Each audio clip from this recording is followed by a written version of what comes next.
Halo guys, sahabat Medan Jempol dimanapun berada. Kali ini aku mau coba explore dulu sejarah ataupun objek wisata yang ada di Brastagi, yaitu Bukit Gunung Gundaling katanya. Jadi aku coba searching dulu ya, gimana sejarahnya Gunung Gundaling itu. Jadi sekarang aku coba searching melalui Google sejarah Gunung Gundaling Brastagi. Kita lihat dulu bagaimana sejarahnya, nanti baru habis itu kita coba menuju ke lokasinya ya. Kali ini aku coba searching dari Google Dinas Kebudayaan dan Pariwisata aja. Kita coba di sini. Setelah kita lihat sejarahnya Gunung Gundaling, baru kita langsung nanti menuju ke lokasinya ya. Oke, ini dia. Sejarah Bukit Gundaling ya. Di sini tertulis dari Google ya, Bukit Gundaling merupakan objek wisata yang terdapat di pinggir kota Brastagi yang terletak kurang lebih 60 km dari kota Medan, Jalan Jamin Ginting. Ya, jadi Gundaling Brastagi Kabupaten Karo, Sumatera Utara. Pemberian nama Gundaling oleh masyarakat sekitar memiliki sejarah tersendiri guys. Cerita yang merebak di masyarakat berkembang dari lisan ke lisan sehingga menjadi cerita rakyat tersendiri. Awal kisah terbentuknya nama Bukit Gundaling adalah terjadi pada masa sebelum Indonesia merdeka. Dikisahkan bahwa pada zaman dahulu ada seorang pemuda berkebangsaan Inggris yang tinggal di daerah Brastagi sebagai penyebar agama Nasrani. Jadi suatu hari ketika berjalan-jalan di sebuah bukit, dia bertemu dengan seorang gadis yang merupakan penduduk asli daerah tersebut. Gadis itu memiliki paras yang cantik dengan rambut panjang yang terurai. Tutur bahasanya sopan dan lembut membuat sang pemuda begitu terpana dengan keelokan sang gadis tersebut guys. Singkat kata, maka dengan rasa hati-hati dan sedikit ragu, pemuda tersebut menyapa sang gadis. Walaupun bahasa daerah yang digunakan masih terlalu kaku, tak terduga ternyata si gadis membalas sapaan pemuda tersebut walau dengan raut muka malu-malu. Maka mulailah sang pemuda mengajak sang gadis tersebut mengobrol sampai tak terasa waktu telah menjelang sore. Ketika sang gadis sadar jika waktu telah sore, gadis itu berpamitan kepada pemuda itu untuk pamit pulang karena orang tuanya sudah menunggu di rumah. Sang pemuda sebenarnya enggan untuk melepas sang gadis karena masih ingin berlama-lama dengannya. Tapi karena sang gadis terus memaksa, maka dengan berat hati direlakanlah sang gadis untuk pulang. Jadi sejak kejadian itu, sang pemuda selalu teringat dengan sang gadis dan selalu ingin bertemu dengannya. Demikian juga halnya dengan si gadis tadi. Tampaknya kedua insan ini telah terkena panah cinta karena setiap hari saling merindukan satu sama lain. Sehingga singkat cerita, mereka jadi sering melakukan pertemuan di bukit itu dan akhirnya berikrar menjadi sepasang kekasih. Setiap hari dari pagi menjelang sore, keduanya sering bercengkrama di bukit itu. Bukit tersebut merupakan bukit yang ditumbuhi rimbunan pohon pinus. Ketika telah tersampaikan hasrat hatinya, maka terpisahlah keduanya untuk kembali ke rumahnya masing-masing. Orang tua si gadis melihat banyak perubahan pada anak diri gadisnya yang sering melamun dan tersenyum-senyum sendiri. Bahkan sudah sekian lama sang gadis tak pernah lagi mau disuruh untuk pergi ke ladang membantu orang tuanya. Akhirnya timbullah kecurigaan dalam hatinya tentang kelakuan anaknya tersebut. Dengan rasa penasaran, orang tua si gadis mengikuti kemana perginya si anak secara diam-diam. Betapa terkejutnya orang tua si gadis mengetahui si anak berhubungan dengan orang asing dan tak dikenal. Maka murkalah si orang tua tersebut. Kemudian dengan paksa membuat anaknya pulang sehingga membuat si pemuda terkejut. Sejak saat itu guys, sang gadis dikurung orang tuanya di rumah dan tidak diperbolehkan keluar rumah tanpa seizin orang tuanya dan tanpa ditemani saudaranya. Orang tua si gadis berniat menikahkan si gadis dengan sepupu dekatnya. Rencana pernikahan telah dibuat dengan cepat tanpa memiliki persetujuan si gadis.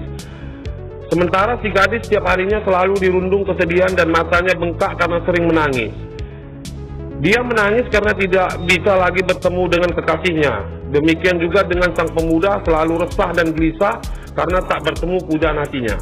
Dengan didorong oleh rasa rindu yang menggebu, maka nekatlah sang pemuda menemui sang gadis di rumahnya dengan mengendap-endap pada malam hari. Dalam keadaan gelap gulita, sang pemuda mendekati kamar sang gadis dan memanggil namanya dengan suara yang lembut dan pelan, sebab ia takut ketahuan orang tua si gadis.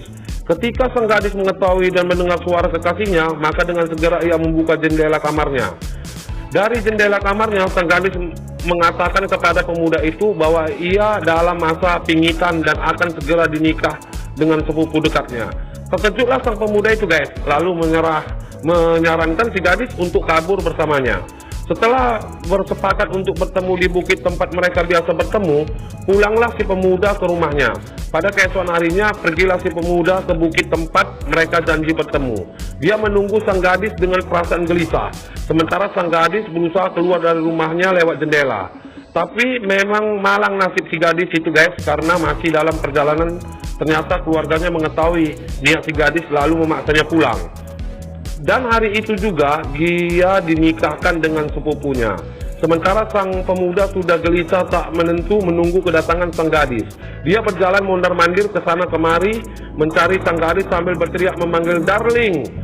Tapi yang ditunggu dan diharapkan tak kunjung tiba. Sang pemuda tak mengetahui jika sang gadis telah menikah dan tak mungkin bertemu dengannya lagi. Jadi guys, setiap hari yang dilakukannya hanyalah mondar-mandir di bukit tersebut sambil memanggil darling, darling, sehingga pada akhirnya memutuskan untuk meninggalkan Brastagi sambil membawa luka hatinya. Sebelum pergi, ia memandangi bukit tempat ia bertemu dengan gadisnya.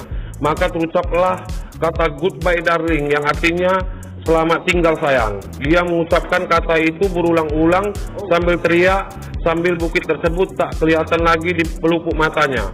Masyarakat sekitar yang tak mengerti apa yang diucapkan sang pemuda karena bahasa yang berbeda, mengubah pengucapan goodbye darling dengan Gundaling. Sejak itu bukit tersebut diberi nama Gundaling. Oke guys, jadi menurut sejarahnya ini, kita tadi udah mendengar sejarah dari Google ya.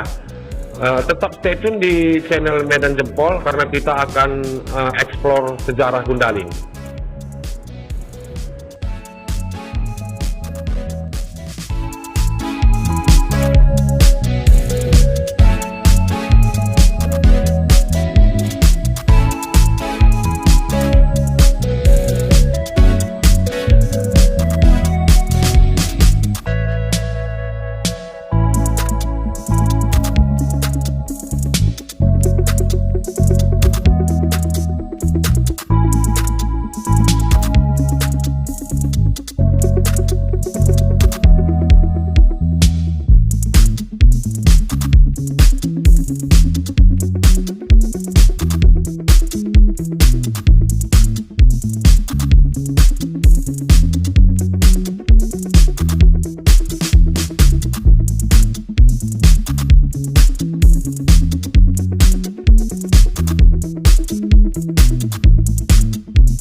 Oke guys, setelah kita mengetahui dari Google bagaimana sejarahnya Gundaling, kali ini kru Medan Jempol menuju ke lokasi Gundaling.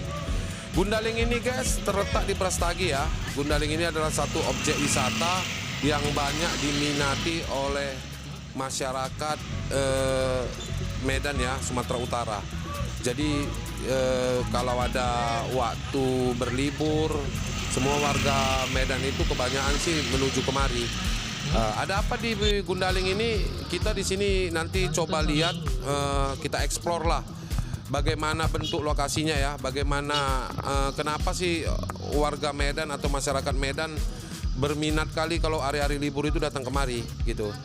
Jadi ini kita kru Medan Jempol langsung menuju ke objek wisata Gundaling.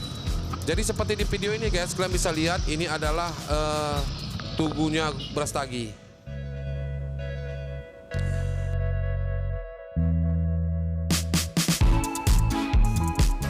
Jadi guys, jarak kalau kita dari Medan itu menuju Gundaling ini paling lama kita memakan waktu sekitar 1,5 jam lah paling lama ya. Jadi untuk melewati menuju ke objek wisata Bukit Gundaling ini kita harus melewati jalan seperti ini guys. Banyak tekongannya guys, dan pemandangannya cukup indah, udara pasti udah dingin guys. Jadi kita bersama kru coba explore lah demi kalian. Semoga video ini bisa bermakna ya.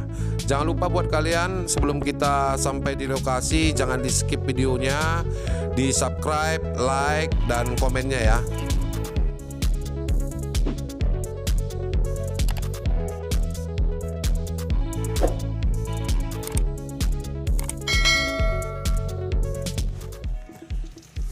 Oke guys, inilah kita udah di lokasinya Gundaling ya. Kita bisa lihat untuk kuliner juga kita nggak terancam. Jadi di seputaran ini kita bisa melihat ya. Sahabat-sahabat Medan Jempol, hari ini tanggal 1 Juni 2021. Saya Romi Saputra berada di Brastagi, tepatnya di Gundaling, yang mana channel YouTube Medan Jempol hari ini akan mengeksplor sebuah tempat di Brastagi yang bernama Gundaling.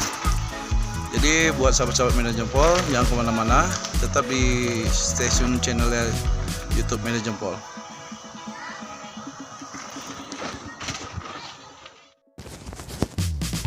Jadi guys, kita coba berkeliling dulu di seputaran Bukit Gundaling ini ya. Ternyata guys, di Bukit Gundaling ini juga sudah disediakan tenda-tenda buat para keluarga-keluarga yang menikmati rekreasi ya, menikmati hari-hari libur.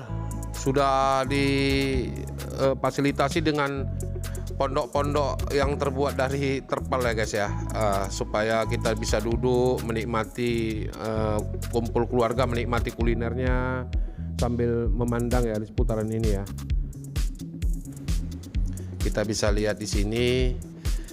Saya coba jalan terus. Kalau untuk kita mau beli apa-apa juga di sini kita nggak terancam guys. Ya, ini sih cocoknya sih kalau saya lihat tempat untuk bersantainya keluarga pun cocok, untuk tempat para remaja pun bisa. Jadi di lokasi ini kita lihat ini bisa untuk tempat arena berfoto ya. Kita juga bisa menikmati kuda, berfoto bersama. Kalian bisa lihat di sini. Jadi nggak nyesal lah kayaknya kalau kita berkunjung ya ke Gundaling ini ya guys ya. Bisa foto bareng keluarga. Di sini juga kita nggak usah takut lah, soalnya kita bisa difoto sama fotografer andal lah di sini. Kita juga bisa menikmati naik delman bersama keluarga. Setelah kita menaiki kuda, kita juga bisa di sini berbelanja, beli pakaian, foto di patung-patung. Pokoknya cocok lah buat keluarga guys.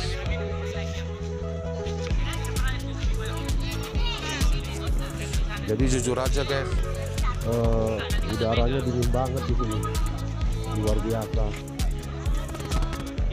Pemandangannya juga kita lihat indah juga guys ya.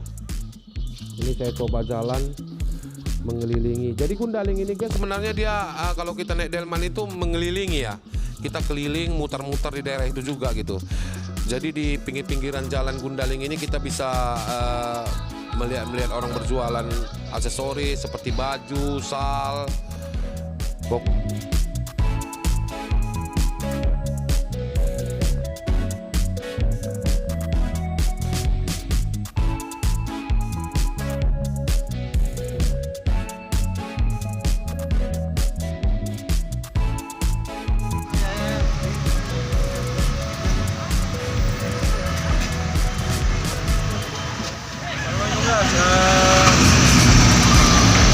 Hasil putusan kita hari ini hari Rabu tanggal 1 Juni 2021.